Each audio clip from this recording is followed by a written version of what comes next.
holiday season, you might be looking for nutritious, convenient meals to keep you energized on jam-packed days. Factor, America's #1 ready-to-eat meal delivery service, can help you fuel up for brekkie, lunch, or dinner with chef-prepared, dietitian-approved, ready-to-eat meals delivered straight to your door. They just drop them at your door, people.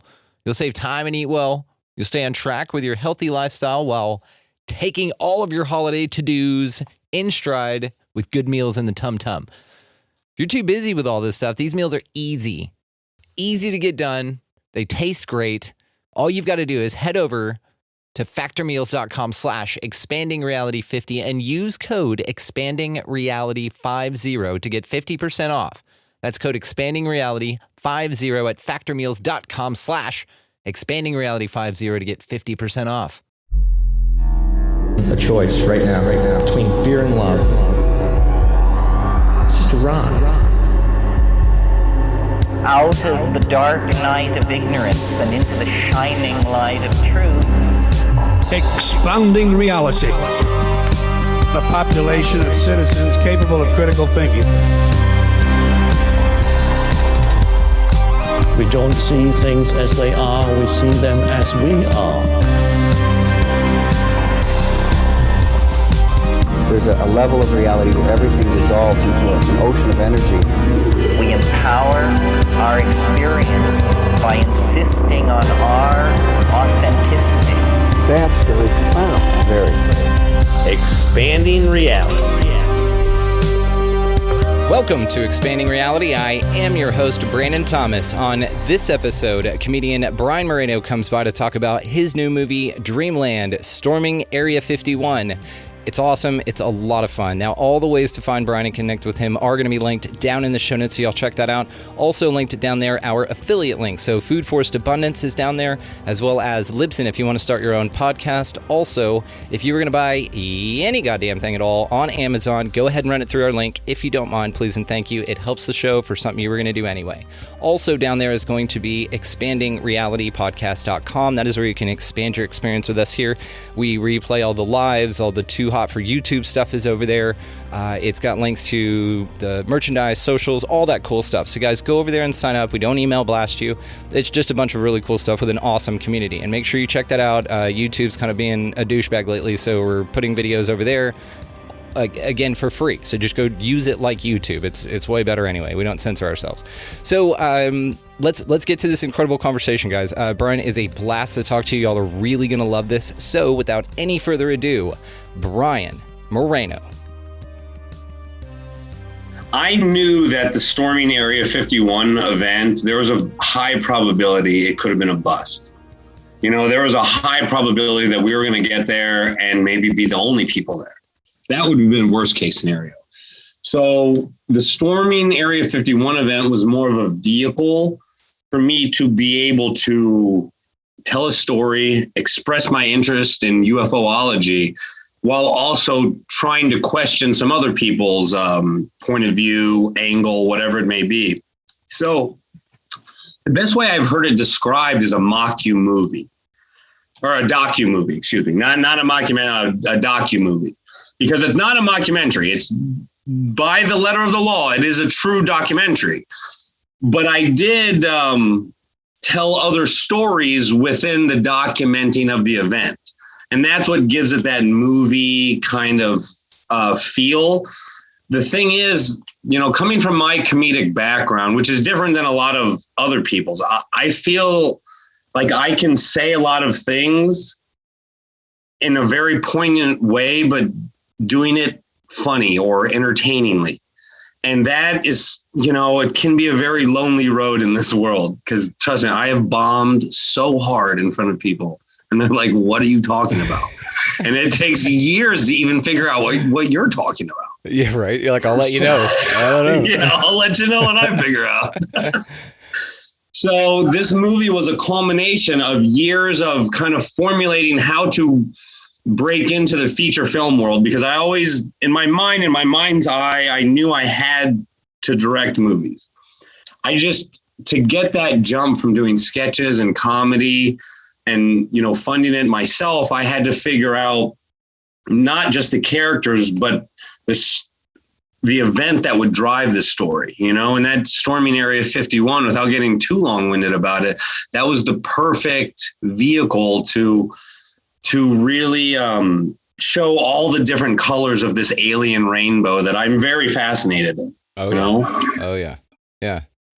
Well, we are hanging out with Brian Moreno. He did an awesome movie called Dreamland, Storming of Area 51, and I am super pumped. This is great. We kind of slipped in the intro there. That was awesome. We didn't even intro. I come in hot. Dude, you came in hot. And so we're rolling with it because it was absolutely brilliant. So I'm a good producer in the way that I know when to take the cue. So great movie, by the way, which I cannot wait to get into with you. But let's talk a little bit about you, man. I want to know your base for comedy, like what you got into that, as you know, just real quick, like, man, I think I'm funny, or I farted one time and my aunt loved it, and that's what got me into comedy. And then I'm definitely interested in the joke that you are most proud of, if you don't mind, sir. Sure.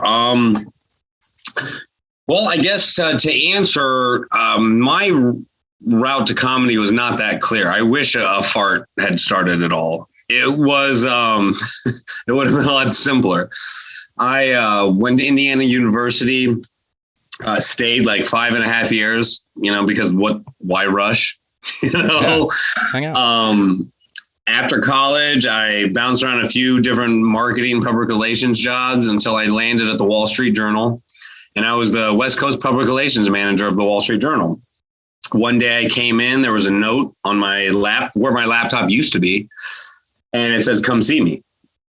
And so I had an option. I had the weekend to take a job in New York, or they were letting me go. They were downsizing my division. So I took the severance. You know, they said my dynamic was no longer needed in the West Coast. Damn. Yeah, which is a wonderful way. That's showing you the way out. It's an innovative way of putting it, yeah. Yeah, I thought so too. I've never forgotten those words. So I took the severance, the little bit that I got. I started DJing at strip clubs. I started doing, like, people thought I'd lost my mind. I was just going through a phase. And then I found comedy.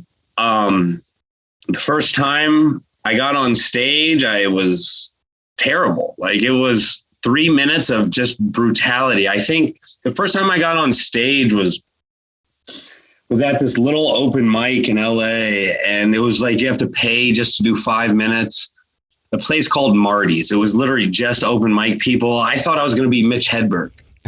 You know, like, I had all these one-liners written, and I get up there and people are looking at me like, what is going on? And it was literally, I had 90 seconds of just brutality, and then maybe 2 seconds where I got one chuckle. And then another 90 seconds of brutality. And that 2 seconds is what I held, maybe what I'm still holding on to. Right. You know? So that was the genesis of my comedy career. And then I left LA. I would do open mics between New York and Philadelphia. I would take something called the Chinese bus. It was literally a $5 or $6 bus that would run all night between New York and Philadelphia. And it would break down half the time.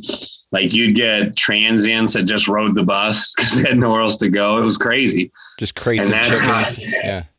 Yeah, it was just a crazy commute, because sometimes you'd break down on the 95 there, and you'd just be sitting outside waiting for another bus to come pick you up. They'll get you most of the way. Yeah, it'd be 2, 3 a.m. and you're just like, what am I doing? Yeah.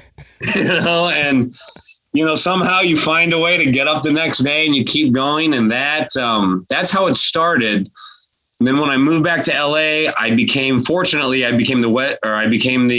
MC of the House of Blues on Sunset. Very cool.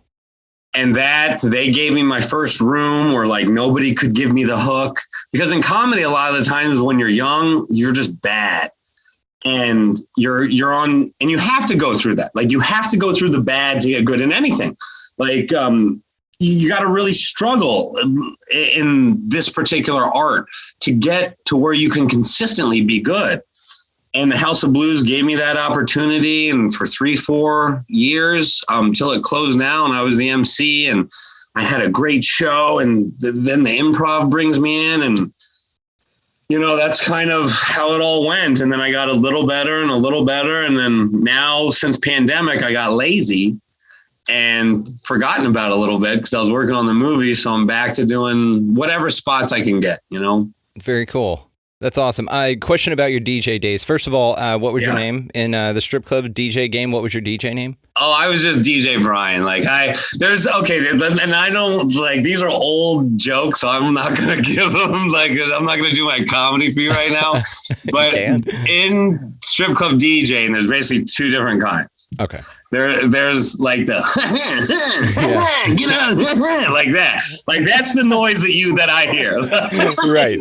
Everyone knows. There was like my kind where it's like, gentlemen, get those dollars out. The better the tipping, the better the stripping. Stuff like that. You know, very smooth, very slick. Like there's nothing aggressive. Like that wasn't my style.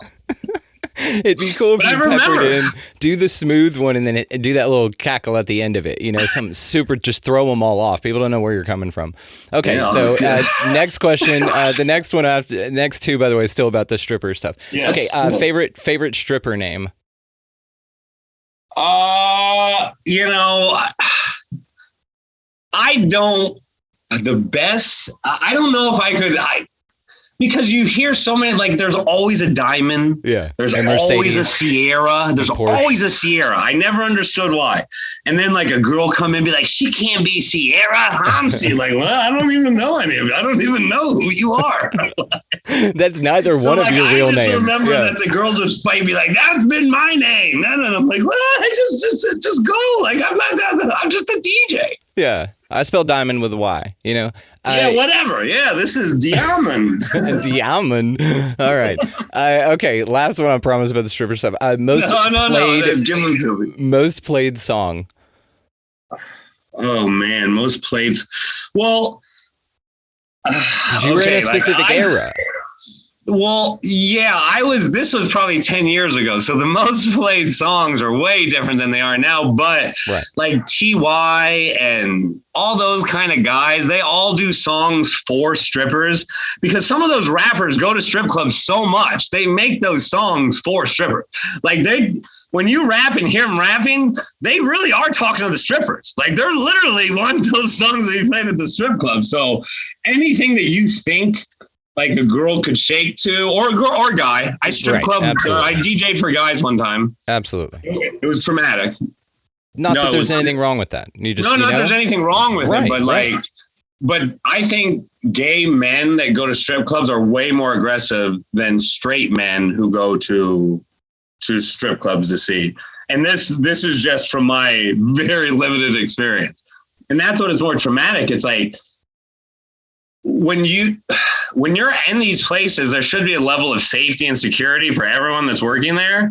That's not the case. No, that's absolutely not the case. And at the time when I did the gay club, I didn't feel safe for me or the dancers. Damn. And that's traumatic. Okay, yeah. You can only imagine. Like you can only imagine. And they're dancing to the same songs too. Okay, I mean, to be clear, the guys and the girls, same songs.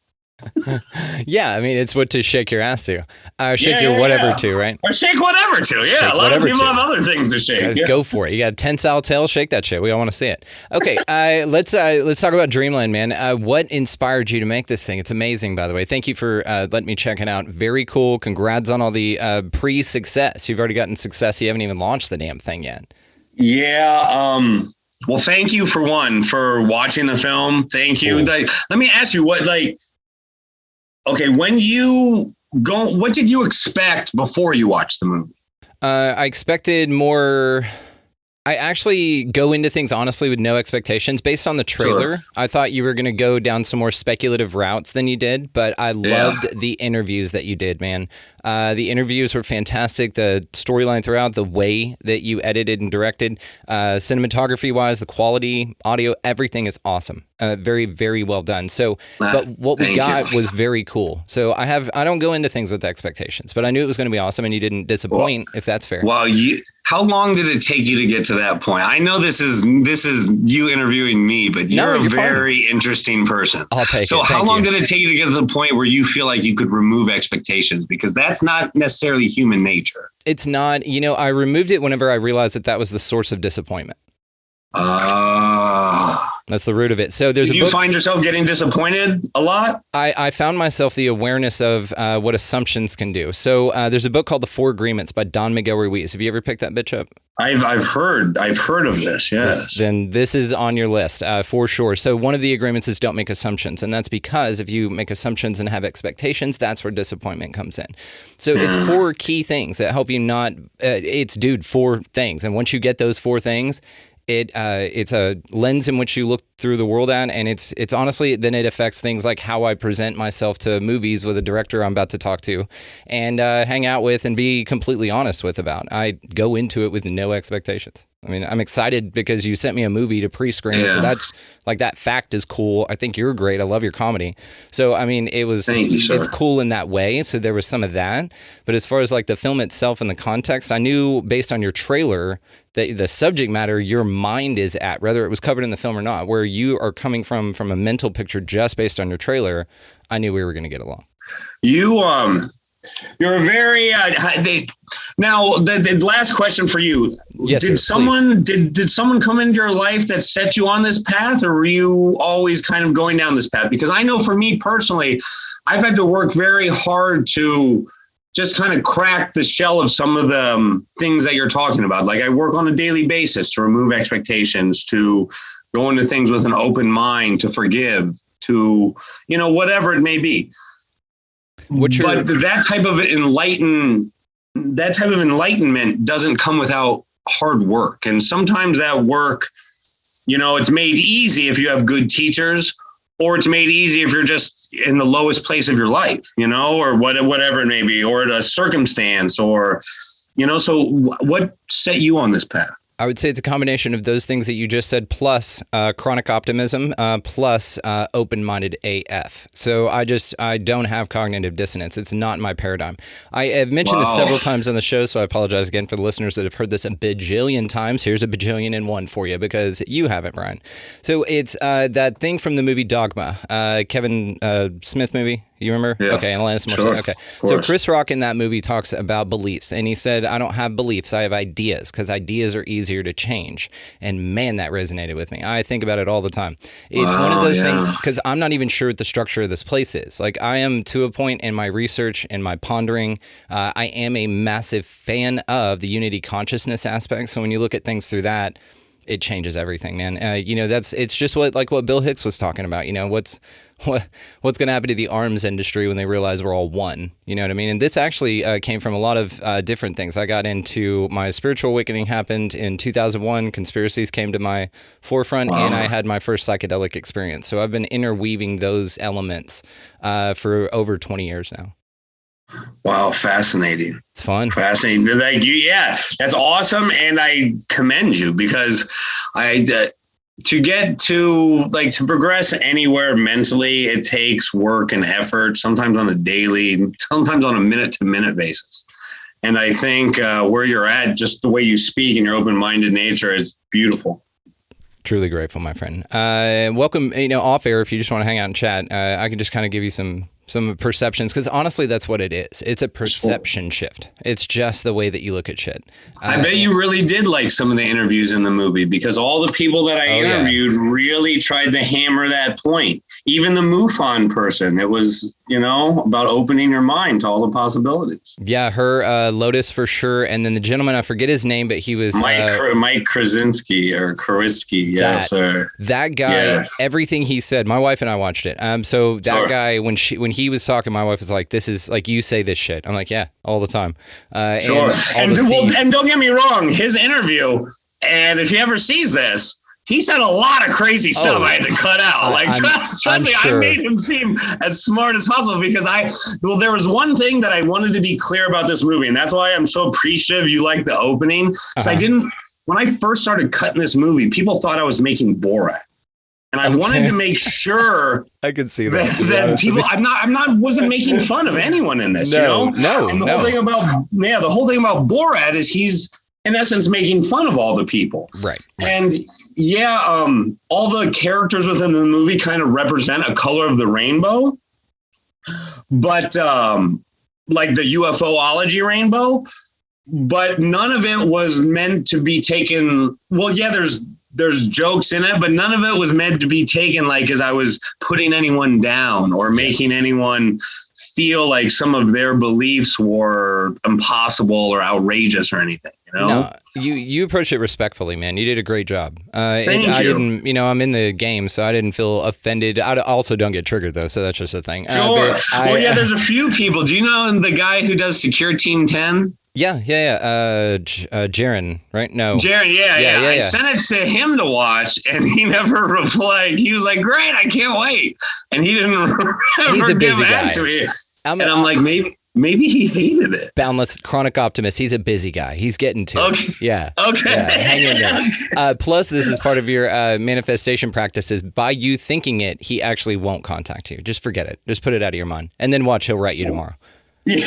That's how this shit works, dude. It's crazy. And I'm very good about, like energy and life, and people come back when they're supposed to. Absolutely. And I don't like to bother, people. But that's why I was like, George Knapp is supposed to be watching it soon too, and I'm very curious what a guy like him is gonna, very cool. Is gonna say, because he was such a great inspiration to me and my UFOlogy. Yeah, you've got him quite a bit in the movie, as well as Bob Lazar, Jeremy Corbell. I mean, you really do it well. You go in and with the explanation like from Rogan that Bob Lazar gave, it was great. So including it in the film as a reference point is badass, man. That's very cool. Plus, you're there. Thank you. That's where he worked. S4 technically, right? But still, you were in Dreamland. You're in the house. That's awesome. Man, this gives me chills. Thank you very much, because when we did the screening at the Hollywood Improv last week, people loved it and they laughed and they really seemed to understand what I was doing. And that was the first public screening that I've done. Like, I've screened it for individuals and I would really watch them watch it, which I'm sure was creepy. Like, when you want to watch a movie, you don't want someone just staring at you. Yeah. You just like the pen, it's all lit up. Did you react right there? Yeah, you got a goddamn headlamp. I let individuals watch it, but never a collective group. So that's why I was very pleased to hear the group react the way they do. And then someone who actually knows someone like you doesn't necessarily have to watch the movie twice, but there's so much in there. It's made to be watched twice, so you can pick up little Easter eggs. But there's so many people who are going to watch this movie that they're not into Area 51. They're not into aliens. They're either watching it. Okay, a film like this, I feel, is very close to pornography. Like, whether you say you watch it or not, everyone does. Right. Okay. That's so people are going to turn it on just because their curiosity, just because they heard something, but they might never talk about it. They may never revisit it. So that's why telling the story with the humor and the characters and actually kind of a point, like, I think it transcends those lines that, because the UFO subculture is so diverse. But I've realized that the minute you step outside of that subculture, people's eyes just glaze over immediately. Absolutely. Like when you talk about anything from UFOs, UAPs to the reptilians, whatever, like anything that like eyes just glaze over and like, what are you talking? Like, this is nuts. Like, you're nuts. This is nuts. So to present that information to those people, like, I had to do it in a fun way. And I guess that's another answer to where I got the idea for this, because all of my comedy, all the stuff I do, whether I'm making a point about equality, whether I'm making a point about believing in your mind's eye, believing in yourself, or not being a hater, not putting people down for like unnecessary reasons. I feel like I can do all that in humorous ways, and that's what this movie is. And thank you. I'm very appreciative of you. You're badass. It was great. It's genuine, sincere. Another thing too was you have a range of characters in here that aren't all on board with the idea, which is great. You've given a scope to where it's going to be more relatable to the people who aren't in it like I am or like we are. So you've done it, but you've done it with fun characters, and you've done it in a really cool way. So it was a blast to watch, man. Honestly, it was a lot of fun. So great job. Thank I can't you, wait for the man. next Thank one. you. Are you gonna do more? I have some ideas for the next. And at the screening, it was one of the questions I was asked about the next thing. And depending on how this is received, I feel like I could do a follow-up with some of the characters, but I also feel like this has given me a proof of concept where I can do other subject matters with the same type of genre. I don't know, like if I did something else with aliens, I don't know how I would follow this up particularly, because this is such an exceptional standalone piece. I feel, especially for the UFO alien community, whatever it is, like I wanted people to be proud of this movie. Well, you nailed it. So what about exploring other subjects and other hierophanies? So a hierophany, just for the audience, is something that Dinah Pasulka talks about in her America Cosmic book about. It's a place referenced in religion, but also you can kind of see the parallels in ufology as well. That it's a place from the heavens to where the gods come down and touch Earth. So like Jerusalem and Mecca are two examples of that religiously, but Roswell would be one of those hierophanies for us UFO people. So you could go to a trip to Roswell, or really Corona, right? And check that out. You could also go walk around the Denver airport and break that down. You could also go out to Georgia. That's a great. Georgia, the Denver Georgia airport. That's very interesting. What are your thoughts about the Denver airport? Man, I've heard a lot of stuff. Of course, it's all speculation, and of course, my mind wants it to be super fantastical and secret and dope, right? So that's where I tend to entertain the thought. So on one level, of course, it's an airport rather. On another, when you look at it from above, it's a swastika. There are miles of underground tunnel. It took way too much money and way too long to build what they have to show for it.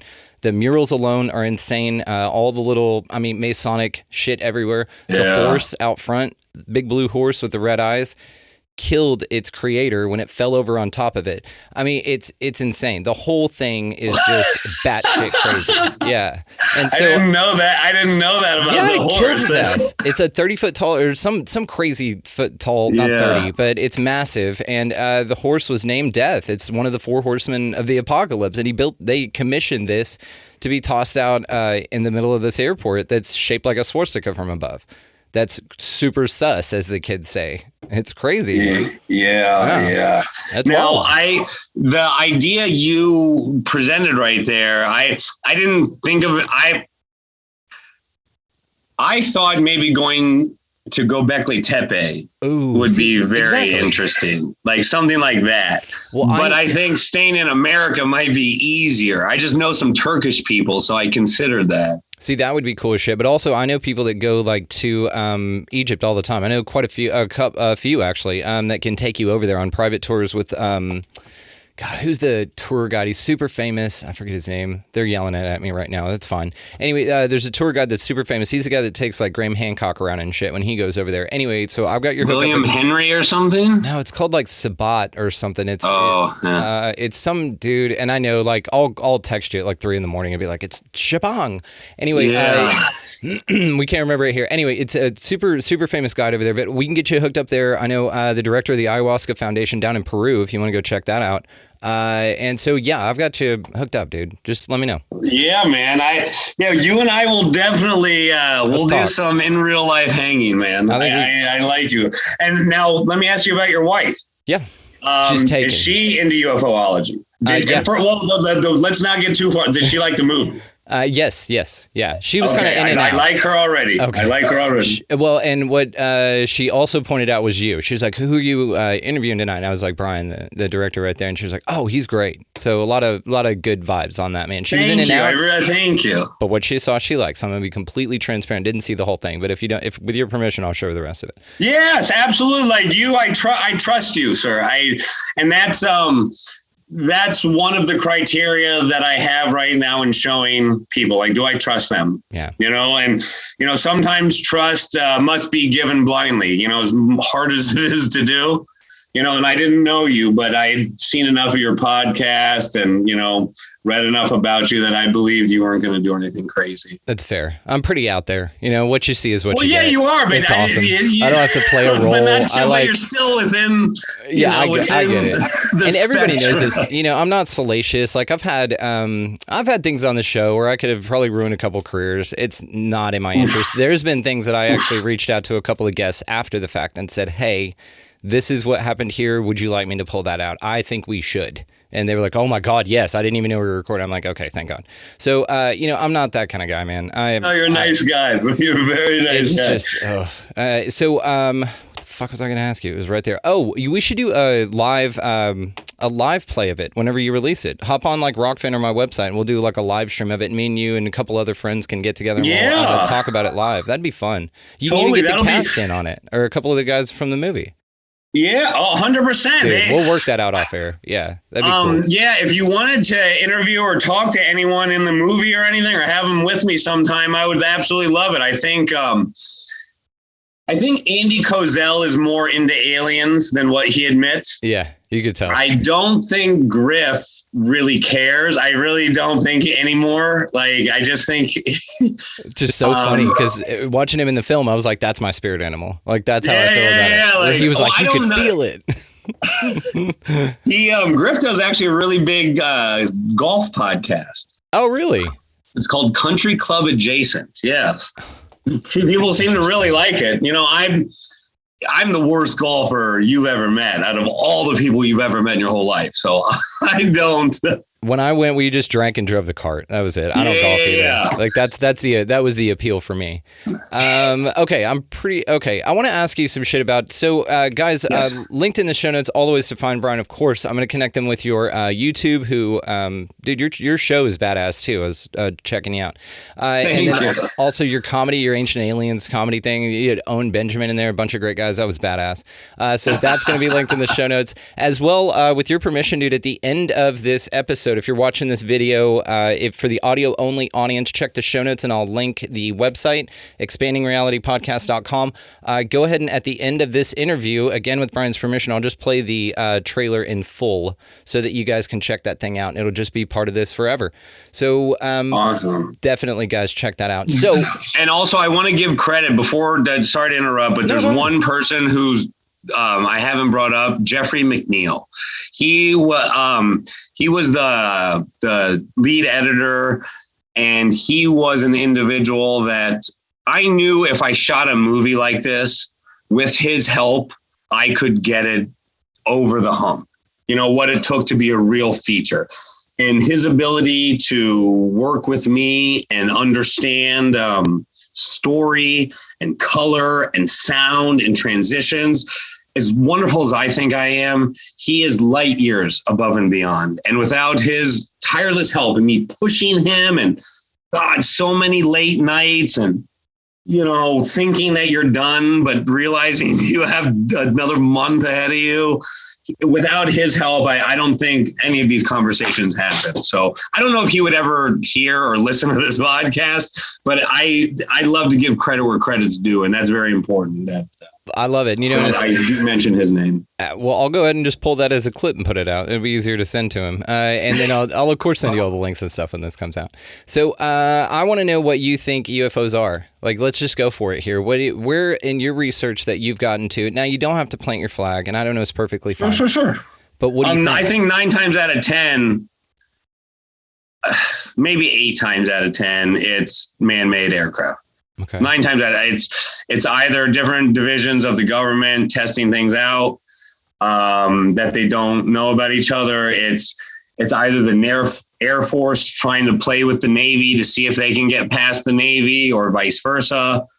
I think there are certain incidents, though, that are absolutely not man-made. Just like UFO, UAP, whatever. I think there have been incidences that are, I would say, alien activity just based on the research that I've done. I think the first one that comes to mind, the Battle of LA. Mm-hmm. Yeah, 42. When they were actually firing weapons. Yes. They don't fire weapons unless they are sure.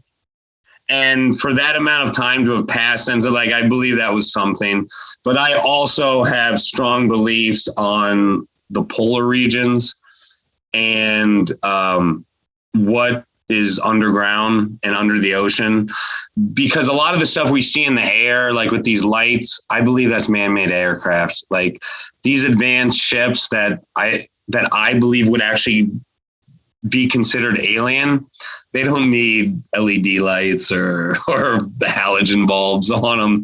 Like the technology is so far in advance. Their ability to manipulate gravity would allow them to have bases either underwater or within the polar regions or inside of mountainous caverns. And those are the places that humans can't go very easily. Those are the places that I plant, as you would say, plant my flag in and say, that's what I believe is UFO. But most of the stuff we see, or that's what I'd say is alien. But most of the stuff we see, I think, is just man-made UFOs. Fair dinkum. What do you think the aliens are? Well, I'm a big believer in the multiverse. Okay. So that being said, if you believe there's multiple dimensions and timelines happening within this timeline, then a creature or spirit that could travel between those, they wouldn't necessarily understand or know time, or time would not affect, any of their decisions or behavior, because that's not the realm that they live in. I would say that is what I'm 100% sure are aliens. Like there's no doubt in my mind that the spirits that cross over, call them whatever you want to, because there's a lot of different words for the energy creatures. But I believe those are 100% real. I also think that if this isn't a simulation of some kind, then the aliens there have been aliens that advanced our civilization, our DNA, our evolution, and those would be the ones that maybe the Anunnaki, maybe those were the ones that I would say are real, because there's been such an evolutionary change in our DNA that can't be explained. There's a missing link, and for lack of a better way to put it, it's Occam's razor. What is the most obvious thing? Our DNA has been manipulated by someone who either developed us or with a greater understanding of where we came from, because it feels like we weren't the ones the first ones on this planet, that our species was either mirrored after another species or created to just be worker bees, because that's kind of what we are. We're worker bees. We take things, we make them better. We do that's what that's what we're engineered to do. And I think that comes from whatever you may call as the creator or the host or the divine intervention, however one chooses to refer to it. Yeah, like Sitchin's work with the 12th planet and all that, with the Anunnaki coming here and Sure. That to me, I say that's what I always go back to as the thing that I believe changed human evolution and got me to where I am mentally, and I think so many others. What the government does, though, I wish I had a better understanding, because our government not only hides a tremendous amount, it's been proven time and time again what they are willing to do to the general public in order to advance whatever their goal is. And that's something that I think crosses over a lot, and people confuse that with aliens when it's actually our government. It might all be the same damn thing, maybe even leaning towards like a simulation type of an argument, to where on a macro scale, the unity consciousness idea says that we're all one. We're all one, meaning the lizard people, Hitler, everything. It's all one. And so at a level, what you experience is this, dense energies is kind of how it's referred to, or dark, energies, because this dualistic shit. Then it actually pushes you so far and as a tool of its own spiritual awakening. So it's kind of a mechanism or an artifact of the construct, and is how I've been viewing it lately. That's interesting. Yeah, so it's really, there is no out there. You should check out, I'll send you the movie The Egg. I talk about this all the time. It's called, have you seen it? No, I know it. Yeah, I've been. Yeah, it's like a 7 while. minutes. Yes. Yeah, and so that idea right there, and it's really interesting because then you see like as it's related to like everything that happened a couple years ago or whatever, that the shutdown and lockdowns and stuff were like instituting shadow work. It was like, okay, we're too comfortable with Real Housewives of whatever, and we're not getting our shit together. But this whole time period is coming because astrologically there's a lot of interesting things going on here, and whether you believe in astrology or not, all presidents have had astrologers, and billionaires use astrologers, not millionaires. So there's something to it. But astrologically, there's shit going on. So it was almost like we were hitting the snooze button on ascension, as a society, as a people. And all of a sudden, the other part of us was like, oh shit, we're going to be late, and lockdowns and all this shit. There's actually a fascinating theory that I would love to go over with you about that I heard the other night in a UFO live that we did with a guy named Peter Whitley. He's the director of MUFON for Japan. He lives in Japan. He's a real cool guy. Okay. And he just astral travels to UFOs anytime he wants. Something he talked about, man. Okay, and you know this. I mean, in 47, where did the UFO crash?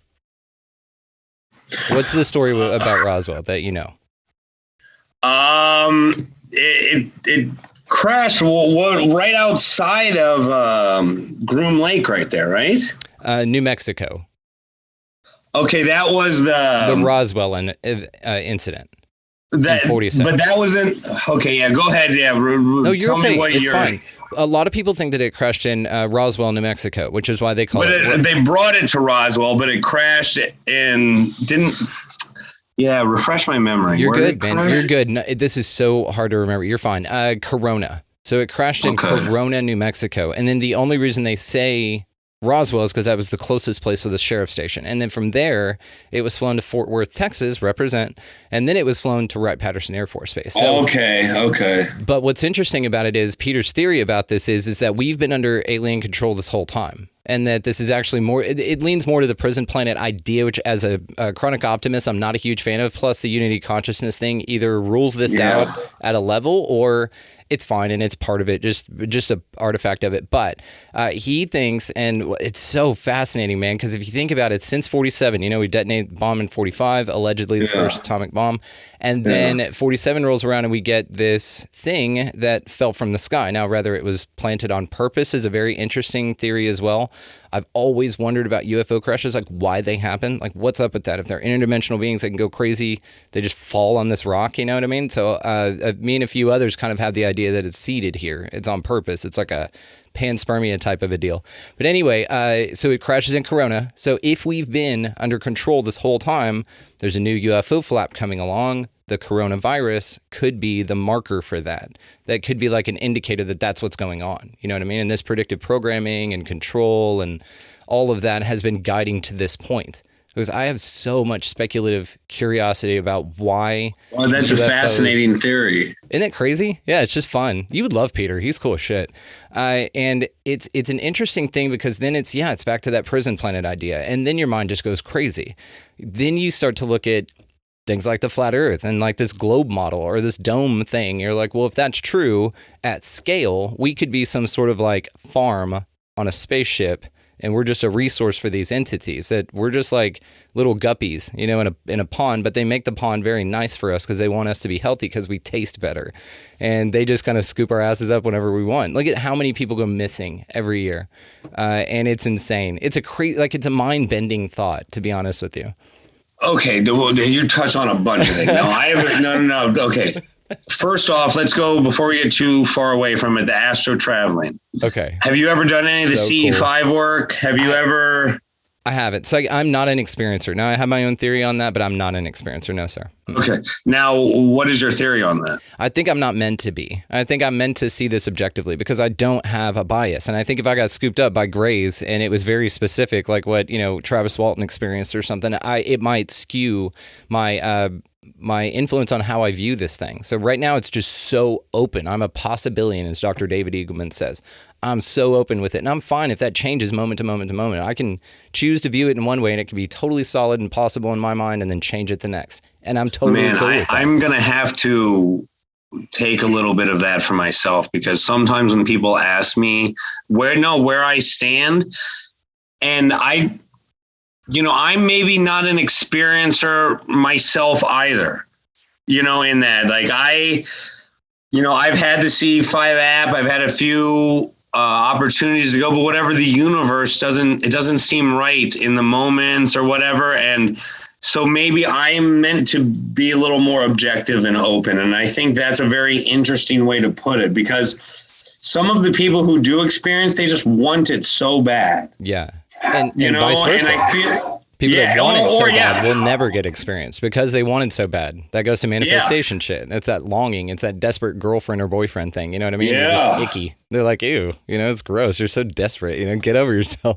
Yeah. So that's why I think that's a very interesting point, because when it comes to experiences, I think some of the stories are just too similar. And some of them I just feel like it's a manifestation within one's mind because they just want it so bad, Now this is next conversation shit, but we will have that conversation. Abso-fucking-lutely, because it's gonna melt your face for sure. Now, what's God, I love face melters. I love them. Yeah, it's insane. I'll have I'm telling you, we've got a lot to talk about, my friend. So, what was I gonna say? Oh, it's kind of like when it was right there, and now I lost it because it's just so cool. Yeah, because I get you talking about face melting stuff, bro. That's this. That's what this is all about, man. So you're definitely in good company here. Let me be very clear on that. I don't remember if I've been abducted or not, because at some level, if this is a prison planet type of an idea, then we probably have all been abducted, altered. We could all be, this could be like Westworld, to where we're just some sort of technology, and those things that we see flying around that we catch glimpses of and remember a little bit are just techs down here to fix What something. are your thoughts about those energy beings that I speak of, that I say I'm so sure about? What do you think? I'm, first of all, not so sure of anything. And so I would say, and no, it's good, because what it means is that you just have an affinity based on your paradigm, just where you're at with it. And this is the question, really. It's not what do you think UFOs are, it's where are you at in your research. That's why I phrase it that way, because it's very important that, it elevates, but you leave it open to elevate. So I would say, to the energy beings, I'm sorry to interrupt, but I wish more people thought that way. Thank you. Go ahead. We're working on it, one show at a time. This thing goes out for free, so you tell your friends. That's the only thing I ever ask. Just share. I'll do a bunch of great posts about this. This is awesome. Fair dinkum. So, but the energy being part of it. I mean, what's really cool here, and I think about this a lot. So let's say that there's a variety of experiences here in which you can learn your lesson. So we all know that usually we can all think of a time where there was a lesson that we just could not fucking learn. And it kept presenting itself in the same way at first, because that was probably the best way to learn it, and then horrible ways, and then things got worse, and then you finally learn it. But hindsight, you look back and you go, hang on, I had all those opportunities to get my shit together, but I didn't. And so there's a variety of ways that this life can present itself to you. Now, I believe in being very open to be surprised by the universe. I think that, if you try and script it out or plan it too much, it's not as fun, man. The universe plays, as I see it. It's a jokester. It's a trickster. God's like a trickster, or whatever's going on. It wants to surprise you. It gets joy out of you being elated. And so that once you're kind of past this perceptive part of it, then you receive energy. You start to see it that way. So to energy being part of it, it could just express itself in that way, because that's the way that this particular individual needed to be addressed and needed to be introduced to this topic. I have this theory about missing time, like the whole Bud Hopkins missing time thing. I think it's left there on purpose, because if they can make you pretend think that they're an owl, but really in hypnotic regression it was a goddamn alien, then they don't have to let you know that you had missing time. I think that they leave it on purpose as, again, an avenue of discovery. It's a beacon for that particular person in the learning style based on their paradigm. This is why some people refer to them as angels and demons. That's based on their paradigm. I think life like you, when you said the paranormal and aliens and it's all the same thing. There's a tapestry. I believe it's all tied in, or I have the idea that it's all one thing tied in together. And even bigger than that, the next conversation we're going to have is that it's all you. You're everything. So it's all you. Pretty dope. So when you get abducted, they take you inside yourself. Sure. I believe it's all you. Okay. So then how deep does the you get? Meaning, like when you die, no such thing. What?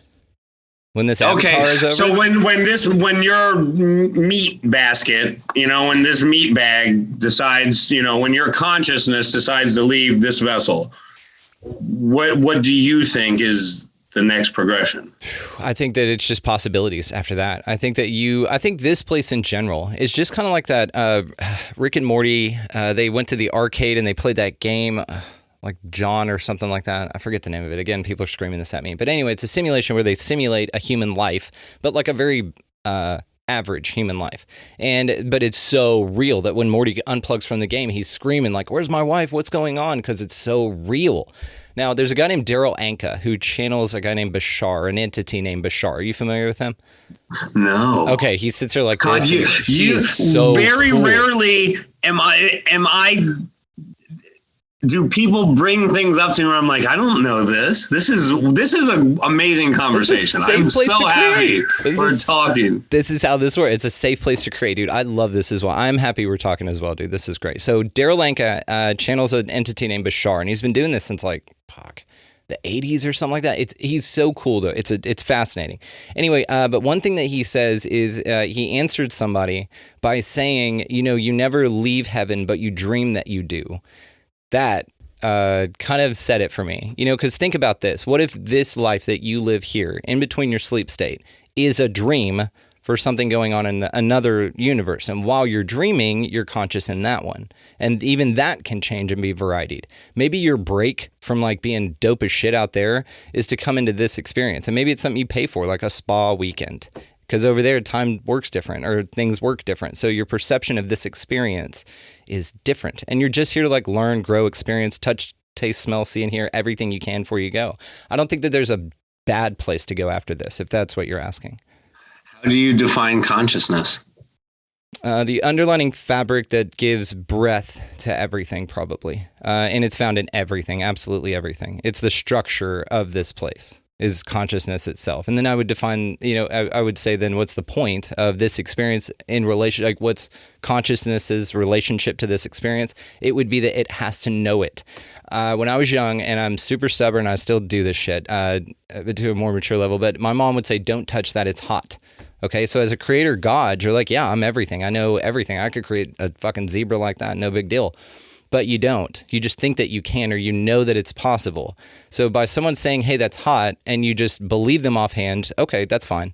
But I had to touch it. I had to find out what hot was. And I think that's the spark of the creator. It's curiosity. I think that is why we're all here. It wanted to experience itself subjectively. So it split itself into individuated little pieces to interact with itself.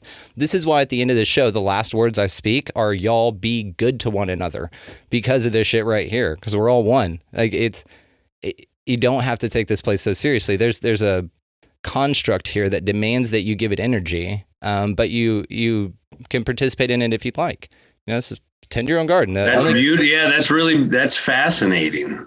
It's fun. We just have a good time with the idea. So this is a great, fucking awesome conversation, man. I had some shit written down, and I want to talk to you about the movie, and I think we did a great job on that. But this is what I like about this. This is why I said, let the universe surprise you, because even the listeners are feeling this energetically. I can feel it. I'm sure you can, and I know they can, because they write me in and tell me that shit, and it just gives me chills every time.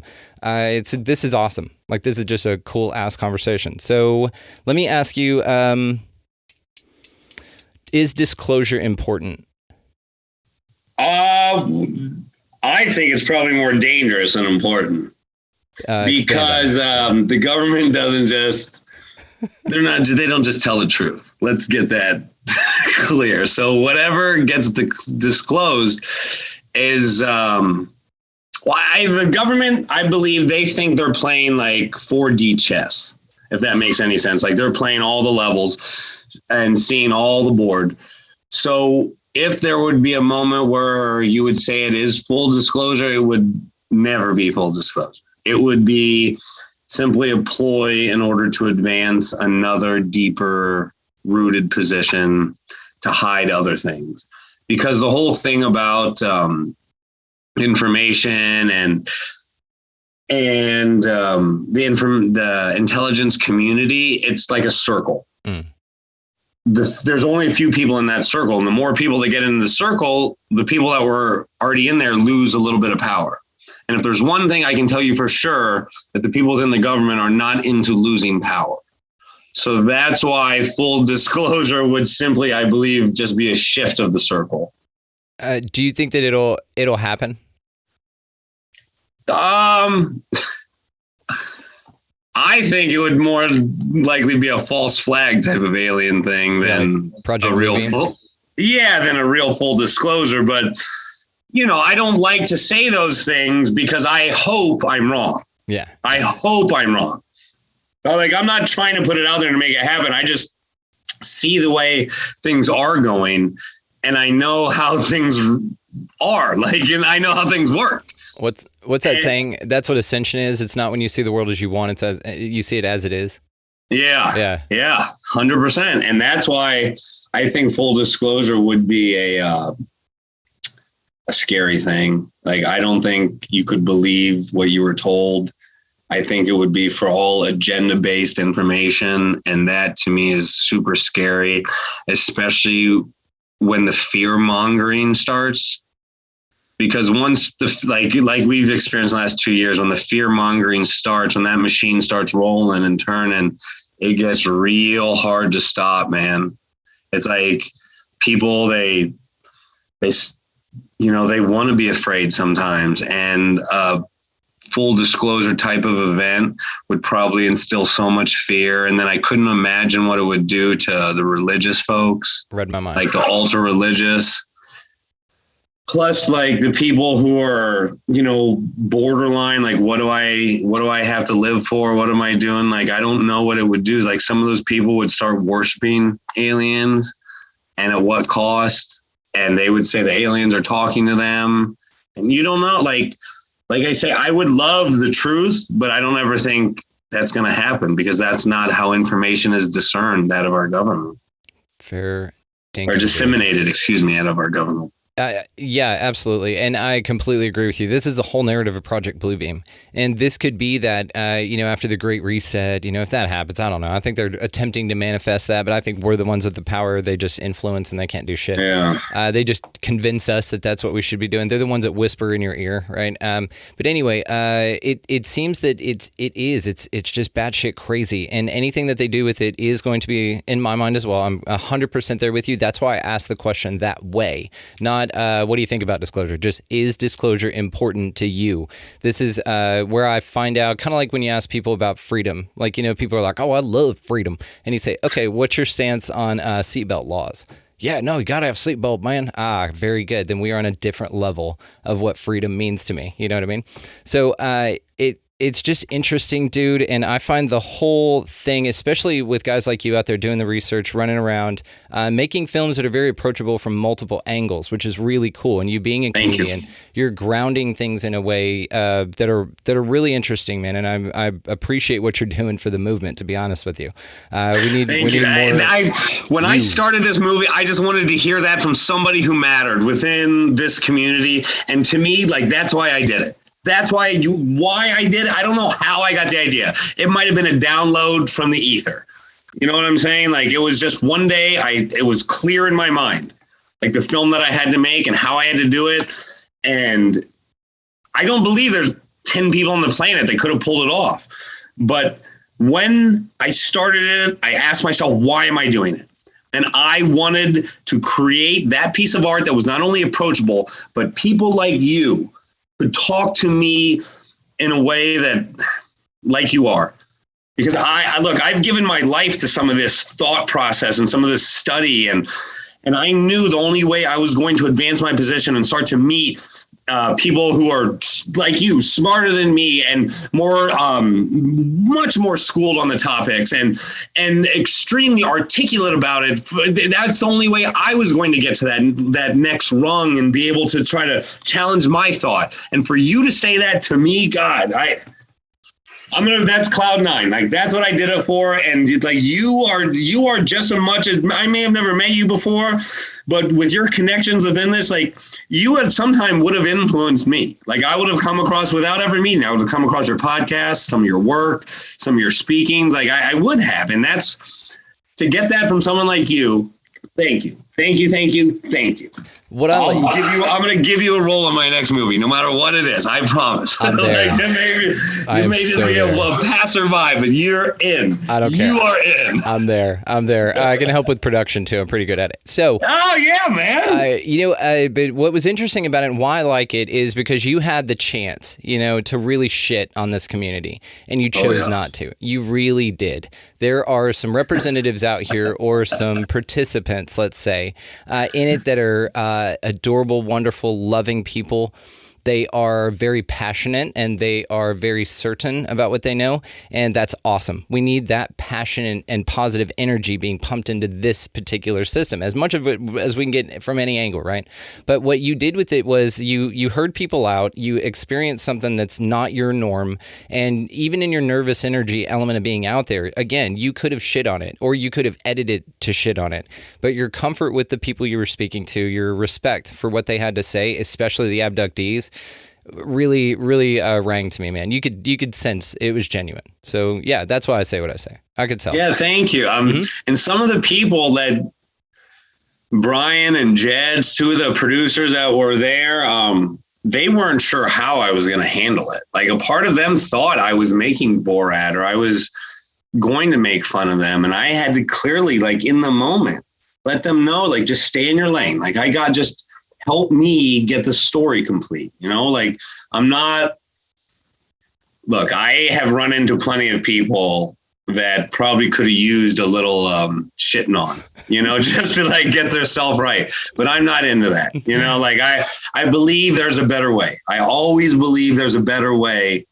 Whether I'm able to tap into that and do that all the time, it's up to others. But I believe that this community has a lot of parallels with the religious communities, as we were talking about before. And I think, just having open arms to all those people, because I get, like, people want to pray to a God. They don't want to think that their life is just this. Like, they want to believe in something more. And who am I to tell them they're wrong or not to? I'm no one.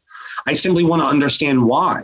And maybe I can get to a place where you're at, but I have to listen. In order to do that, I got to listen and really care. Well, you're asking the right questions, and you do give a shit, and you aren't no one, by the way. I'm going to just go ahead and knock that neuro-linguistic programming right out of your consciousness. You're not no one. You're just someone who is interested in the topic, and you're approaching it respectfully. And so that's the way to go about it. Absolutely. There are some people that come in and just start kicking tables over, and they're like, it's Jesus. And we're like, oh, okay. It's just, and that's fine. Like, right, because to respect everyone at their own level of consciousness is part of consciousness. So you have to, you don't have to do anything, but it's encouraged of you, if your goal is, like mine, to approach every situation to be a greater, grander version of yourself, then that is something to be mindful. Oh, and where are you located? Texas, the best country in the world. Yep. Yeah, sure.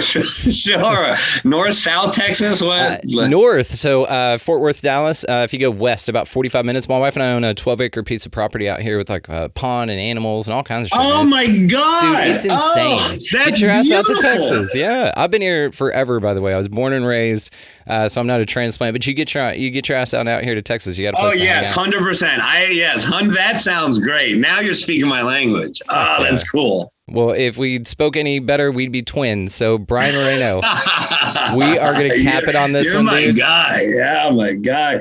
And for anyone who is listening to this, I'm going to send you a couple shirts. You can get me a mailing address. I'm going to send you some Dreamland shirts and merch so that you can give out to your people. But anyone who's listening to this, I appreciate your audience so much. And I want to say thank you, because this is this is half the reason. Like, I did it because I had to, but half the reason was because I wanted people like you to be happy and proud that, like, some of these UFO movies, like, they're not all so stuffy, and they're not one thing or another. It's a lot of different things put together. And I wanted the community to see, thank you. Like, I'm going to send you the shirts, and I want your listeners and viewers to know how appreciative I am of them, because I would not have done it without all of you. I wouldn't have. Absolutely, deal. And we'll work out a way to give those away. That'll be a lot of fun, dude. Thank you so much. Yeah, man, totally. Like, that's for you. However you want to get them out into the world. I'm definitely going to hang on to one. And I'll get your address too. I'll send you one of mine too. Okay. Yeah, man, absolutely. Brian Moreno, we're going to have to do this again, but dude, we have so much more to talk about. But on this one, we're going to cap it. I don't feel like you even really asked me any of the questions you had prepared. You did great. I have a few things prepared, but I go with the flow. You know, one of the best pieces of advice I give podcasters or people who do this kind of thing is get the fuck out of your own way. I get into this flow state, man, and it's honestly... it's this back and forth, and it's a compound of energy. And I don't, again, just like expectations, I don't have them. I know about your film. I know about you. I looked you up. I knew we were going to get along, but I had a couple of questions for you, but yeah, and we went over them, but the flow of the conversation is far greater, exponentially greater than me trying to hold to some rigid question answer bullshit. None of my answers will ever be rigid, but I was going to say, if you actually had some follow-up questions that you wanted to pick my brain with, I'd be more than happy to, like, in a few weeks, give you like a follow-up 30 minutes that's a little more in line with the movie. I'll tell you what we'll do is we're starting to do these live things on Rockfin on Saturday nights, and they're also kind of streamed to the website. It'll probably be about 6 p.m. your time. We usually do them 8 Central. I'll invite you to a couple of those, dude. Come hang out with some of my friends. They're all podcasters, people in the industry, people that love this shit. Absolutely. All right, we'll 100%. Do that. We'll set that up for sure, and I'll book you back on here, and we'll have a couple of the cast members come by and hang out as well. Dude, my man, Brian. And I will make you laugh one day. And any of your audience members, anyone in Los Angeles, they ever want some free tickets to comedy, you find me on Moreno the Alien online. Super easy. I'll always give you free tickets anytime I can. Well, that's badass. We'll come out here and we'll do a live show, and you can do it in front of the goats and shit, and we'll record it. Oh my God, I can make goats laugh every time. Well, you can do it, and we'll record it and put it out as like a special, but we'll have the goats walking around. You'll be like, hey. That would be a great first special for me. I think you and I have a lot to talk about, but for this one, we're going to cap it. Brian Moreno, all the ways, guys, to find him will be linked Tell your in the wife show I notes. said she's a Hang on, let me wrap this up. Wait. All right, linked in the show notes. Check it out. Wait for the trailer after this on the video, guys. Audio only audience. Check the show notes for the link to the website. Go over there and check out this thing. All the ways, again, find him down there. Check out the movie. When are you releasing this thing? Well, it depends. It depends. Like, I'm doing the festival run right now. I've had a few offers by distributors, but I just have to make sure it doesn't get buried with like other movies. So the distributor who buys it, like, I need marketing assurances, and I need assurances on where it's going to go, because it's like I think it's too important of a movie to just like get packaged in some deal that gets buried on one of the streamers or something, you know? I agree. Then we have even more to talk about. Okay. All right, guys. We'll see you next time. Brian, thanks again, dude. Thank you so much. You're beautiful. Thank you, sir. Massive thanks to Brian Moreno for coming over and hanging out with us for a little bit. His film and all the ways to find him, guys, linked down in the show notes, so check him out if you'd like to connect. Definitely worth it. He is an awesome guy. So down there as well is going to be our affiliate link. So Food Forest Abundance, get your freedom from fear on. If you want to start your own podcast, do it through Libsyn. That's who I use, so that's who I recommend. There's also a link down there that gives you 2 months free. Also, if you're going to buy any goddamn thing at all on Amazon, go ahead and run it through our link. It helps the show. People say that they give it to their mom and she just, orders shit off Amazon all the time. And so that's wonderful. Like, that's a wonderful way to do this. If you don't personally do it, go ahead and give it to your Meemaw or something like that. And she'll run it through there for all your Christmas gifts and stuff. And it helps the show. It's just a really cool thing to do. So also, if you'd like to expand your experience with us here on the show, you can do so at expandingrealitypodcast.com, linked in the show notes as well. That is where you can connect with us and find ways to get to all the socials. All of the merchandise is located there. Also, extra stuff like our Too Hot for YouTube. The lives are replayed there from the live panel shows that we do. And it's just a really cool community to connect with. So check that out. All right, guys, go out into this incredibly mysterious, beautiful place, whatever the hell it is, and y'all just pick up a piece of litter, buy somebody in line around you a coffee or a meal, something super small, but it makes a massive, massive ripple effect in the collective, and that's amazing. Hold doors open, guys. Be nice. Smile. It didn't take a lot of shit. Actually, nothing at all. Just your energy. Say hi. Be nice to somebody. You'd be amazed at how just that goes a long, long, long way. Like, don't be a douchebag to a server that's having a tough day. Just something like that. It's not hard. I'm not telling you anything you don't know. Just nice to be reminded every now and then. Also, while you're out there, get the fuck out of the left-hand lane. That is annoying as shit if you got somebody behind you wanting to pass. And above all, and anything else, guys, go out into this incredibly beautifully mysterious place, whatever the hell it is, and y'all just be a good to one another. Thank you all so much for listening. We will see you next time.